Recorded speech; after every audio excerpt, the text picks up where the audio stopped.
Alright guys, what to do? It's your boy Exia back with another video.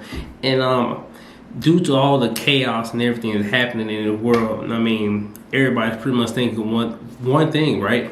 How can I survive this pandemic? How can I make it to the other side? You know what I'm saying? And see the light of day and be perfectly fine. Well, that's what I'm here to do. I'm definitely here to help you guys today. I'm going to give you guys things that I do daily and things I'm most definitely doing in this cautious time to survive.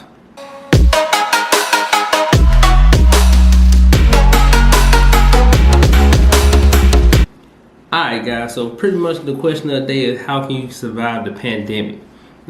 What extra steps can you do to secure your safe passage until things get better?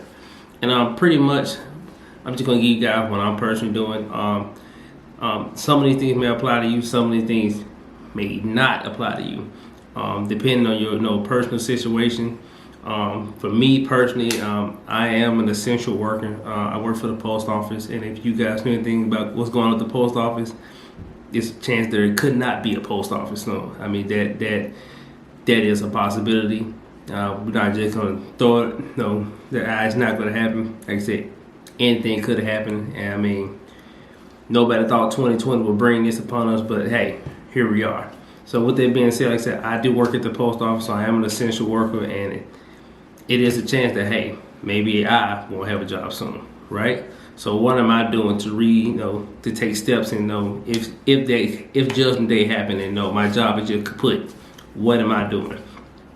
Pretty much is living as frugal as possible. And I say living as frugal as possible, I mean, I literally go out and stack up on what I can. And by stack up, I mean, like, of course you got the tissue, of course you get the milk.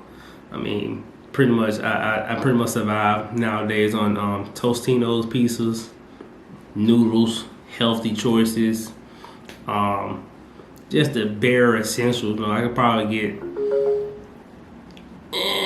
probably about 10 Tostinos, and it'll last me for the next 2 weeks. Pretty much. My girlfriend got like a thing of Kool-Aid. I mean, I can go with water. Anything can help me. But pretty much, like I said, I'm just stacking up on those things and being frugal as possible, because I don't want to go out and waste too much money on actual food.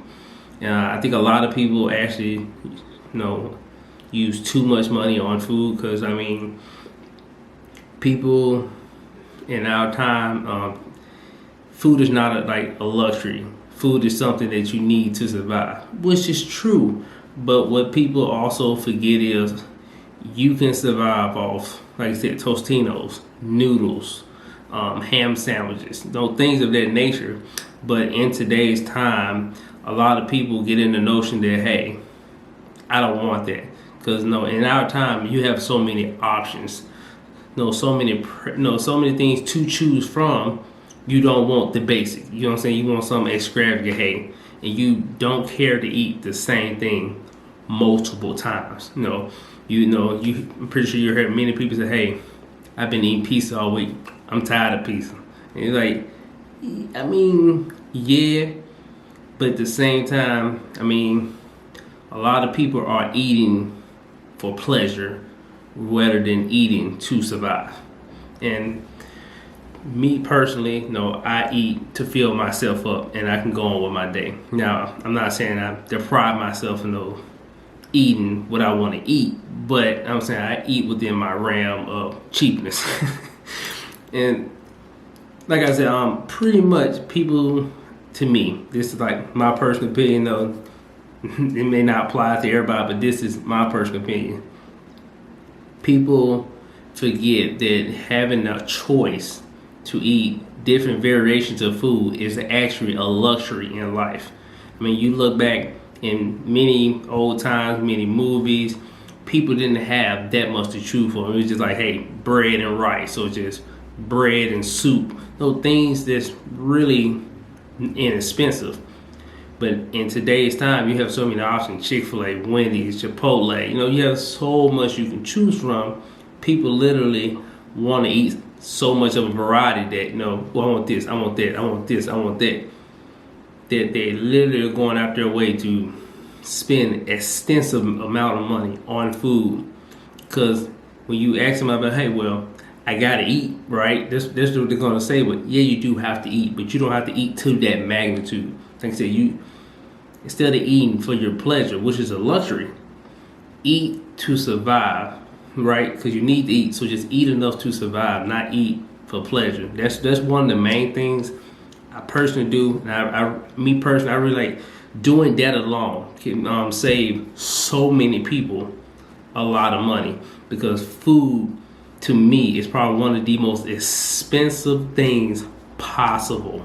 Like literally, if you go buy you a brand new 2020 car, hey, that's a $450 car note a month. Now you tack that versus what you actually eat in food.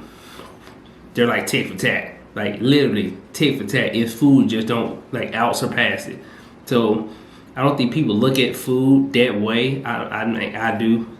So I mean, that's one way of being frugal to help you survive during this pandemic. Another way, like I said, you gotta dig at those stimulus checks. Congratulations, big whoop, right? Use that money wisely. Use that money cautiously. Use that money to make it last. I can't preach this enough. Like I said, I have done videos on this. I mean, I'm pretty sure you heard multiple people say it. Really, just like, don't go out and blow all your funds when there's ways that you can utilize it perfectly. Like I said, I cannot stress enough, get you a high yield savings account.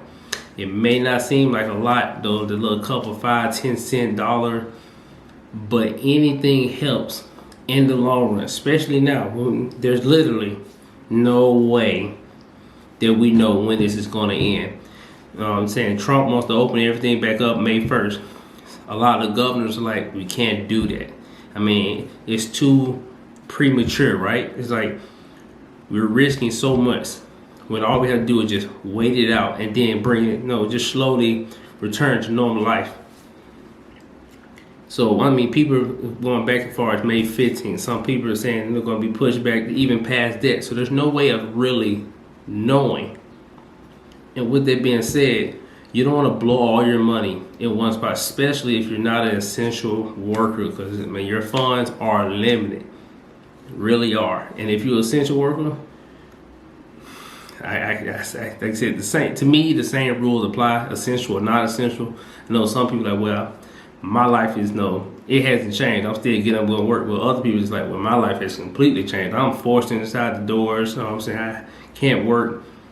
All these things are true, but I mean, that doesn't distinguish how you use your money. Like, really use your money wisely. Another thing I would like to say, something that you can really use to survive this pandemic would most definitely be utilize the programs and benefits and options that the government are giving you. Like I said, you can defer payments, not forbearance. Really know your difference. Forbearance means you will pause your payment for a little bit, probably like 2 to 3 months, but then after those 2 to 3 months up, that following month you will owe for all those months at one time. That is what forbearance means. So if you forbearance for 2 months, the first month and the second month, if your rent $500 or $1,000, that's it's just gonna go with $1,000. Says $1,000 a month. That's $1,000. That's $2,000. On that third month, you will have to pay $3,000. That's for the 2 months you missed and your current one. That's what forbearance is. Like me personally, if you can pay the first 2 months, the likelihood of you being able to pay all of it at one time is very slim. But deferment is when they take, say, those 2 payments, the $1,000 and the $1,000. Deference means they're going to take those 2 payments and they're going to add those to the end of your term. So it's just going to extend with your loan amount. So at the end, it'll just be an extra 2 months, and you just make your regular payment. Like I said, I would really push that everybody, instead of doing forbearance, do deferment. Just like I was reading, and a lot of people didn't know the difference in between those. Like I said, know the difference, and when you calling your the car people, your credit cards, your mortgage people, make sure you say deferment instead of forbearance. There's a big difference. Like I said, if you're unemployed, like most definitely try to get in on the unemployment. Like I said, they are giving $600 boost to some people. Utilize that for yourself. You know what I'm saying? It's a lot of programs going around right now. What I would do is link majority of those that I personally think are really worthy. I will link those in the description. Like I said, just look at them, check them out, and use them. This is why they're put in place to help you guys survive until things are over. If you don't use them, I mean, let them tell it that's a you choice and that was a you problem. They gave you the option, you chose not to do it. Sucks to be you. Don't be one of those people who's you know what I'm saying, just walking through this blind. There are a lot of options. There's ways to help you survive through this pandemic. Just take 10 to 20 minutes out your day, open up CNN.com, just start reading, man. A couple articles and just know what's going on Like just knowing what's going on will most definitely help you survive. Instead of just la-da-da-da-da and you see a Facebook post as you scrolling through your day and you, oh, look what's happening on, blah, blah. Like, really go out your way to see what's going on. I mean, I'm not a big fan of watching the actual news, but I do have the news like notification on my Facebook. I most definitely check Google News every morning before I wake up. I don't watch the news, but I do check on it every morning and every evening, just to see what's going on. I would strongly recommend it. That's another way to help you understand what's happening, what's going on, and then you can plan your life accordingly. That alone will help you survive, without a doubt.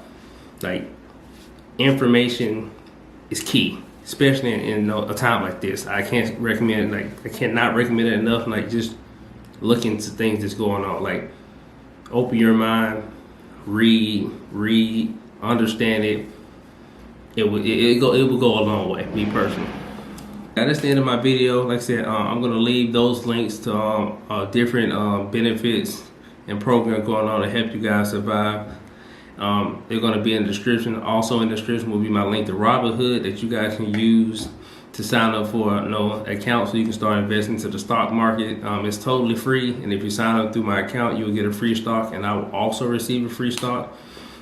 And like I said, my Instagram also will be down there, so you guys can if you guys want to reach out and ask me any type of questions or anything, or just see what I'm doing throughout my random boring life. But all this is going to be down there in the description. I hope you like it. Like I said, don't forget to like and subscribe to my page. This is your boy Exia, and I'm out.